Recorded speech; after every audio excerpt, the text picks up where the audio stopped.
के खत्म होने के बाद रशिया ने बहुत से जर्मन सोल्जर्स को कैदी बना लिया था और उनसे कोयले की खानों में दिन रात काम करवाने लगे। हालांकि इस जेल की सिक्योरिटी काफी कम थी, लेकिन इसके बावजूद भी कोई इस जेल से भागने की कोशिश नहीं करता था, क्योंकि इस जेल के चारों तरफ बर्फ ही बर्फ थी और यह जेल किसी भी इंसानी बस्ती से पूरे 14,000 किलोमीटर दूर थी। इसलिए अगर कोई कैदी इस जेल से भाग भी गया तो साइबेरिया की जमा देने वाली सर्दी में उसकी मौत पक्की थी। यह जेल चारों तरफ हजारों किलोमीटर दूर फैली हुई बर्फ के बीच में बनाई गई थी, इसीलिए कोई भी कैदी यहाँ से भागने का सोच भी नहीं सकता था। लेकिन इन कैदियों में एक कैदी ऐसा भी था जो बहुत ही शार्प माइंड था और वो इस जेल से भागकर अपनी बीवी और बेटी के पास जाना चाहता था। इस कैदी का नाम क्लेमन फायरल था, जिसे इस जेल में पूरे 25 साल की सजा काटनी थी और क्लेमन ऐसा बिल्कुल भी नहीं चाहता था कि उसकी आधी जिंदगी इसी जेल में बीत जाए। क्लेमन किसी भी हालत में इस जेल से भागना चाहता था, लेकिन एक दिन क्लेमन को भागने का मौका मिल गया और वह एक कोयला ले जाने वाली मालगाड़ी में बैठकर इस जेल से भाग निकला। अब जेल के बाहर जब उसने खुले आसमान में सितारों को देखा, वो खुशी से झूम उठा। लेकिन यह खुशी कुछ ही देर की मेहमान थी।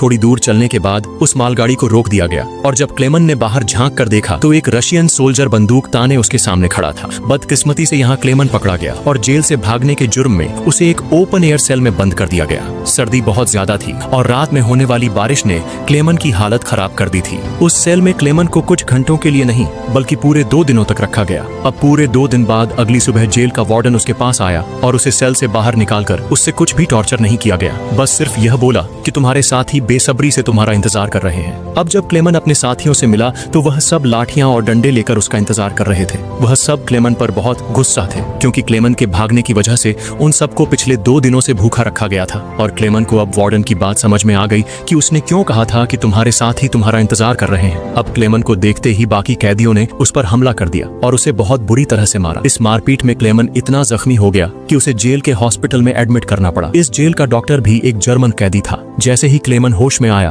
उसने डॉक्टर से कहा कि मैं एक बार फिर से जेल से भागना चाहता हूँ और मुझे आपकी मदद चाहिए। डॉक्टर क्लेमन की बहादुरी देखकर हैरान रह गया। इतना सब कुछ झेलने के बाद भी हार मानने को तैयार नहीं। डॉक्टर ने उसे समझाया कि इस जेल से जिंदा भाग पाना नामुमकिन है और अगर तुम यहाँ से भाग भी गए तो बाहर की जमा देने वाली सर्दी में मर जाओगे। लेकिन हकीकत यह भी है कि अगर तुम यहाँ से नहीं भागे तब भी तुम्हारी मौत पक्की है, क्योंकि जिन कोयले की खानों में तुम काम करते हो वहाँ कार्बन की मात्रा बहुत ज्यादा है जो हवा के जरिए तुम्हारे शरीर में जाता है और उससे कैंसर जैसी खतरनाक बीमारियां होती हैं। इसीलिए डॉक्टर ने क्लेमन से कहा कि तुम्हें एक आखिरी बार इस जेल से भागने की कोशिश जरूर करनी चाहिए। तो उसके बाद डॉक्टर ने अपने सारे गर्म कपड़े, जूते और जरूरत का सारा सामान निकालकर क्लेमन को दे दिया और उसे यह भी बताया कि रशियन सोल्जर्स अपना खाना रेलवे लाइंस के पास छुपा कर रखते हैं। इसके साथ ही उसने क्लेमन को एक बंदूक भी दी ताकि वह अपनी हिफाजत कर सके। दरअसल डॉक्टर ने यह सारा सामान इसलिए पहले से इकट्ठा किया हुआ था क्योंकि वह खुद भी इस जेल से भागना चाहता था, मगर 1 हफ्ते पहले उसे पता चला कि वह कैंसर का मरीज है और उसके पास 1 महीने से ज्यादा वक्त नहीं है। अब उसने क्लेमन को एक लंच बॉक्स दिया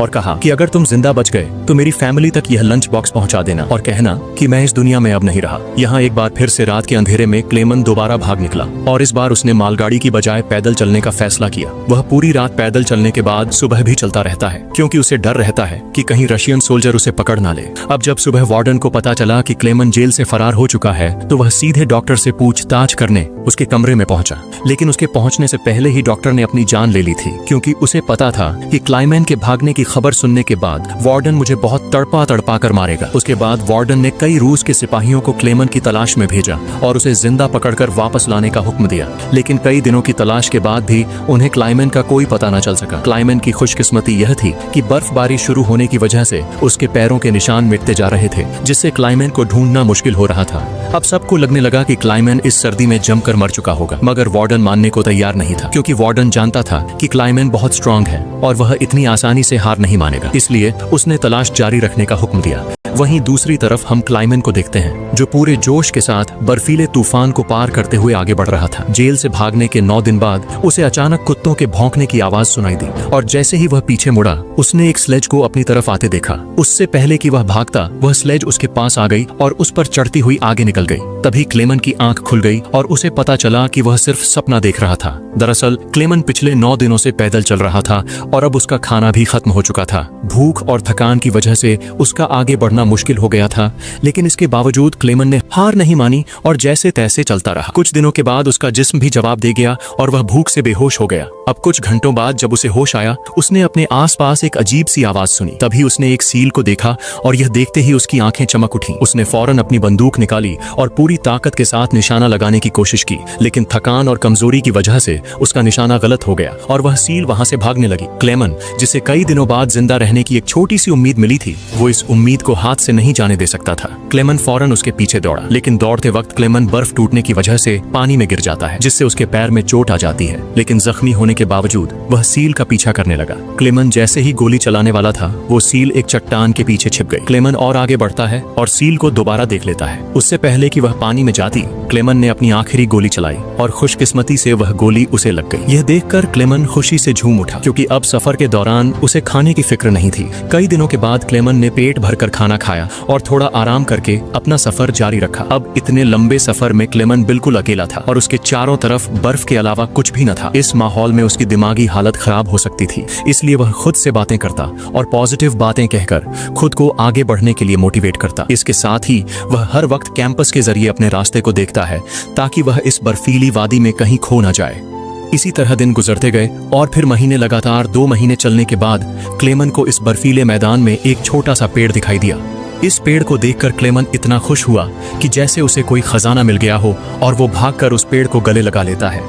दरअसल यह पेड़ इस बात की निशानी थी कि क्लेमन लगातार 2 महीने चलने के बाद अब यह बर्फीला मैदान क्रॉस कर चुका है और आगे जंगल शुरू होने वाला है। थोड़ा ही आगे चलने के बाद ठीक वैसा ही हुआ जैसा उसने सोचा था। अब यहाँ से जंगल शुरू होने वाला था। बर्फ का इलाका खत्म हो रहा था। वह जंगल में बहुत खुश था। वो लकड़ियां इकट्ठा करके आग जलाता है और कई महीनों बाद पहली बार सुकून से सो जाता है। पर अगला दिन उसके लिए सुकून का था या नहीं, यह कोई नहीं जानता। दूसरी तरफ हम वार्डन को देखते हैं, जो अब भी क्लेमन की तलाश में था और उसने अपनी सर्च पार्टी को हुक्म दिया कि वह 500 किलोमीटर के दायरे में क्लेमन की तलाश करे। वहीं क्लेमन एक जंगल से होता हुआ आगे बढ़ रहा था कि अचानक वहां एक बर्फीला तूफान आ गया। यह तूफान इतना तेज था कि बड़े बड़े पेड़ भी जमीन से उखड़कर गिरने लगे। क्लेमन जैसे ही आगे बढ़ने की कोशिश करता है, एक बड़ा सा पेड़ सीधा उस पर गिर जाता है। क्लेमन की किस्मत अच्छी थी कि शाम में 2 आदमी यहां से गुजरे जो सोने की तलाश में थे। उन्होंने क्लेमन को देख लिया और वक्त पर उसकी जान बचा ली। उसके बाद यह तीनों एक साथ आगे बढ़े और कई दिनों के सफर के बाद बर्फीले मैदान से बाहर निकल आए।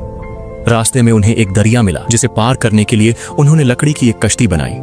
दरिया पार करते वक्त वह आपस में बातें करने लगे और एक दूसरे को बचपन के किस्से सुनाने लगे। लेकिन इसी बीच दरिया का बहाव तेज हो गया और कश्ती काबू से बाहर होने लगी। ऐसे में एक साथी का तवाज़ुन बिगड़ गया और वह सीधा पानी में जा गिरा। उसे तैरना नहीं आता था, वह डूबने लगा।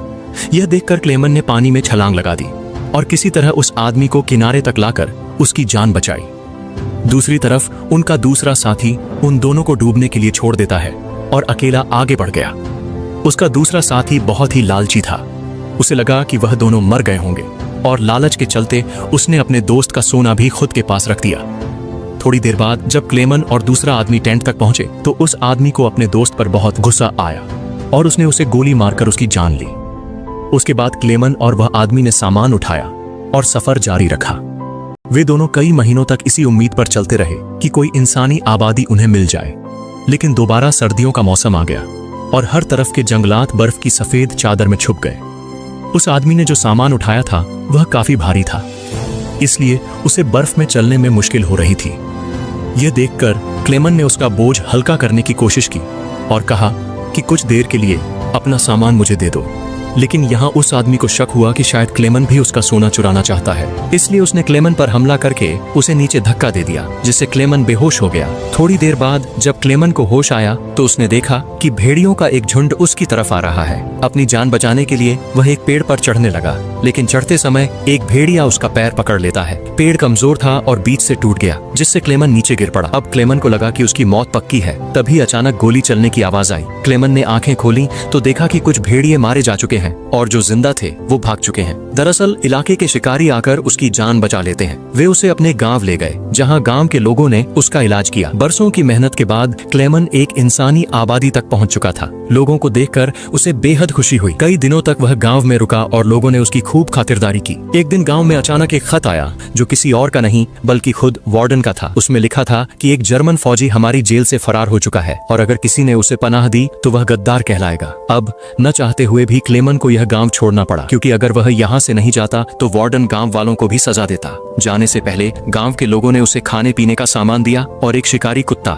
जो अब उसका साथी भी बन गया था। उसे अकेलापन महसूस नहीं हो रहा था। वे दोनों कई दिनों तक चलते रहे। रास्ते में उन्हें एक लकड़ी की फैक्ट्री नजर आई और कुत्ता खाने की तलाश में उसकी तरफ दौड़ा। अब क्लेमन अपने कुत्ते को बचाने के लिए मिल के अंदर गया। वहाँ वर्करों ने क्लेमन को पहचान लिया और उसे मालिक के पास ले गए। वहाँ जाकर क्लेमन ने मालिक को अपनी पूरी कहानी सुनाई, जिससे सबको क्लेमन पर तरस आया। उन्होंने उसे खाना खिलाया और जर्मनी जाने वाली ट्रेन में बिठा दिया। क्लेमन खुश था कि वह जल्द अपने घर पहुंच जाएगा, लेकिन वह नहीं जानता था कि मिल के मालिक ने उसकी खबर वार्डन को दे दी है। अब वार्डन अपने सिपाहियों के साथ स्टेशन पर उसका इंतजार कर रहा था, लेकिन स्टेशन पहुंचने से पहले क्लेमन ने दूर से रशियन सोल्जर्स को देख लिया और मौका मिलते ही ट्रेन से कूदकर भाग निकला। मगर बदकिस्मती से रशियन सिपाहियों ने उसे देख लिया और उसका पीछा करने लगे। क्लेमन ने जल्दी से पटरियां पार की, लेकिन अचानक न जाने वार्डन कहां से सामने आ गया। यह देखकर क्लेमन का दिल घबरा गया, क्योंकि अब उसे लगा कि उसकी बरसों की मेहनत जाया हो गई। अब इससे पहले कि वार्डन उसे गिरफ्तार करता, क्लेमन के कुत्ते ने वार्डन पर हमला करके उसे काट लिया और यूं एक बार फिर से क्लेमन को भागने का मौका मिल गया और वह पूरी जान लगाकर यहाँ से भागने लगा।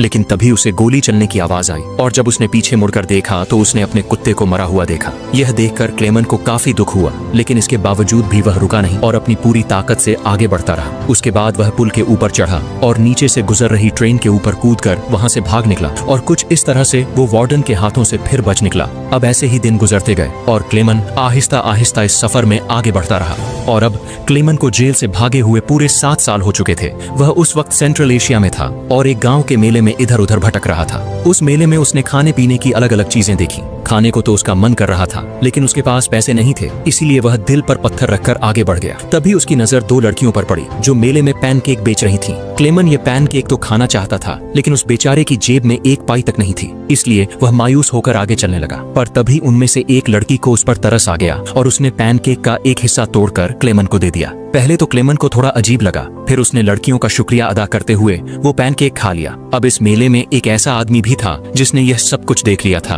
उसके बाद क्लेमन एक चर्च में गया और यह आदमी भी उसका पीछा करते हुए चर्च में आ पहुंचा। दरअसल यह आदमी भी किसी जमाने में एक कैदी हुआ करता था, इसलिए उसने क्लेमन को पुलिस के हवाले नहीं किया और उसकी मदद करने की कोशिश की। उसके बाद वह क्लेमन को लेकर अपने घर गया, जहां क्लेमन ने कई साल बाद शेव किया। फिर उस आदमी ने क्लेमन को एक नया पासपोर्ट दिया ताकि वह रशिया के बॉर्डर को क्रॉस करके जर्मनी पहुंच सके। क्लेमन उस आदमी से बहुत खुश हुआ। जाने से पहले क्लेमन ने उसका शुक्रिया अदा किया और रशिया और जर्मनी की बॉर्डर की तरफ निकल पड़ा। कुछ हफ्ते बाद क्लेमन रशिया के बॉर्डर तक पहुंच गया और वहां मौजूद रशियन सिपाही को अपना पासपोर्ट दिखाया। यहाँ क्लेमन को यह डर था कि कहीं वो सिपाही उसे पहचान न ले या उसका जाली पासपोर्ट पकड़ा न जाए, लेकिन खुशकिस्मती से ऐसा कुछ नहीं हुआ और सिपाही ने क्लेमन को बॉर्डर पार करने की इजाजत दे दी। अब यह देखकर क्लेमन को इतनी खुशी हुई कि वह चाहकर भी अपनी हंसी नहीं रोक पाया। अब फाइनली वह उस पुल पर आ गया जिसे पार करते ही वह अपने मुल्क जर्मनी में पहुंच जाएगा। पर जैसे ही वह आधे रास्ते तक पहुंचा, उसकी आंखों पर एक तेज रोशनी पड़ी और जब उसने आंखें खोली तो उसने वार्डन को अपने सामने पाया। अब जब क्लेमन ने पीछे मुड़कर देखा तो वह अभी भी रशिया की जमीन पर था और इसका मतलब यह था कि वार्डन अब भी उसे गिरफ्तार कर सकता है। अब यहाँ क्लेमन का दिल टूट गया, क्योंकि उसके इतने सालों की मेहनत अब मिट्टी में मिलने वाली थी। लेकिन तभी कुछ ऐसा हुआ जिसकी उम्मीद खुद क्लेमन को भी नहीं थी। यहाँ वार्डन ने उसका रास्ता छोड़ दिया और उसे आगे जाने की इजाजत दे दी। अब पहले तो क्लेमन को यकीन नहीं हुआ, पर फिर भी वह हिम्मत करके आगे बढ़ा। दरअसल वार्डन क्लेमन के जिंदा रहने के जज्बे और उसकी बहादुरी को देखकर उससे काफी इंस्पायर हुआ, इसलिए उसने क्लेमन को गिरफ्तार नहीं किया और उसे अपने देश वापस जाने दिया। और तभी वार्डन ने उससे कहा, ये लड़ाई बस 2 सोल्जर्स के बीच थी, एक मैं और एक तुम, और इसमें तुम जीत गए। जाओ अपनी जिंदगी जी लो। अब फाइनली क्लेमन ने उस बॉर्डर को पार किया और अपने देश जर्मनी पहुंच गया। इसके बाद वह अपने घर के करीब पहुंचा, जहां उसने अपनी बेटी और बीवी को देखा। थोड़ी देर बाद जब वे दोनों चर्च जाने के लिए घर से निकली तो क्लेमन भी उनका पीछा करता हुआ चर्च में आ गया। हालांकि क्लेमन ने अभी तक अपनी बेटी को आवाज नहीं दी थी, क्योंकि उसे उम्मीद थी कि एक दिन जरूर उसके उसके पापा आएंगे। जब उसकी बेटी ने पीछे मुड़कर देखा तो उसने अपने पापा को पहचान लिया और दौड़कर उन्हें गले से लगा लिया। अब इतने सालों बाद क्लेमन को जिंदा देखकर उसकी वाइफ की खुशी का तो कोई ठिकाना नहीं था। फाइनली उन तीनों ने एक दूसरे को गले लगाया और इसी के साथ सच्ची कहानी पर बनाई गई यह फिल्म यहाँ पर खत्म हो गई। अगर आपको ये वीडियो पसंद आई हो तो वीडियो को लाइक करें और चैनल को सब्सक्राइब